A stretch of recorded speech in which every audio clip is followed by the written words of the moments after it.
नमस्कार, सर्वांचे मनपूर्वक स्वागत. तर बघा, नेहमीप्रमाणेच मी घेऊन आले आहे सुंदर आणि सोपी बॉर्डर रांगोळी.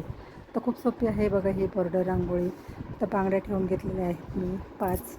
आता तुम्हाला तुमचं जसं उंबरेचं अंतर आहे त्याप्रमाणे तुम्ही ही मालिका आणखी पुढे वाढवू शकता. आता त्या बांगड्यांमध्ये आपण डॉट काढून घेणार आहोत. बघा, मी 4 सुरुवातीला डॉट काढून घेतलेले आहेत. आता तुम्ही हाताने डॉट काढले तरी पण सुंदर येतात. तर मी आणि आणखी एक मध्ये हिरव्या रंगाने मी डॉट काढून घेतलेला आहे बघा. तर मी इथे हाताने काढलेले आहेत डॉट. तर हिरवा आणि जांभळा अशा दोन्ही रंगाने मी डॉट काढून घेतलेले आहेत. तर आपण त्याला फुलांचा आणि पानांचा आकार देणार आहोत. अगदी सोपी आणि झटपट होणारी रांगोळी आहे बघा, काही गडबडीमध्ये काढण्यासाठी खूप सोपी आहे.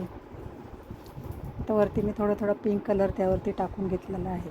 त्यामुळे काय झालं की आणखी थोडासा उठाव आला आहे बघा, आणि ते डॉट जे आहेत ते उठून दिसतात. तर हिरव्या रंगावर पण थोडासा पोपटी कलर टाकून घ्यायचा आहे थोडा वरून. त्यामुळे आणखी एक रांगोळीला उठाव येतो. आणि डार्क लाईट एक रांगोळी करताना लक्षात ठेवायचं आहे, डार्क आणि लाईट शेड.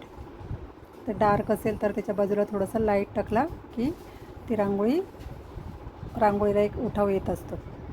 आता आपण बघा मध्ये त्या जे डॉट काढलेले आहेत जांभळे ते मध्ये ओढून घेणार आहोत, आणि हिरवेसुद्धा डॉट आपण काडीच्या साहाय्याने मध्ये ओढून घेणार आहोत. बघा, व्हिडिओ मी स्लो ठेवलेला आहे जेणेकरून तुम्हाला कळावं की रांगोळी कशी काढलेली आहे. बघा, व्यवस्थित ते डॉटमध्ये ओढून घ्यायचे आहेत. सगळे डॉट मी काडीच्या मदतीने मधल्या बाजूला ओढून घेतलेले आहेत. व्यवस्थित ओढून घ्यायचे आहेत. आता आपण जे हिरवे डॉट काढलेले आहेत ना, त्याला आपण पानांचा आकार देणार आहोत. आता जे हिरवे डॉट आहे ते बाहेरच्या बाजूने बघा तिरके ओढून घ्यायचे आहेत. एकच साईडने ओढायचे आहेत.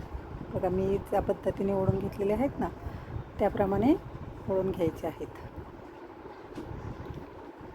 बघा, सर्व डॉट मी ओढून घेतलेले आहेत. बघा, आता फायनल लुकसुद्धा तुम्ही बघू शकता. आता मध्ये आपण एक डॉट देणार आहोत रांगोळीमध्ये, फुलामध्ये.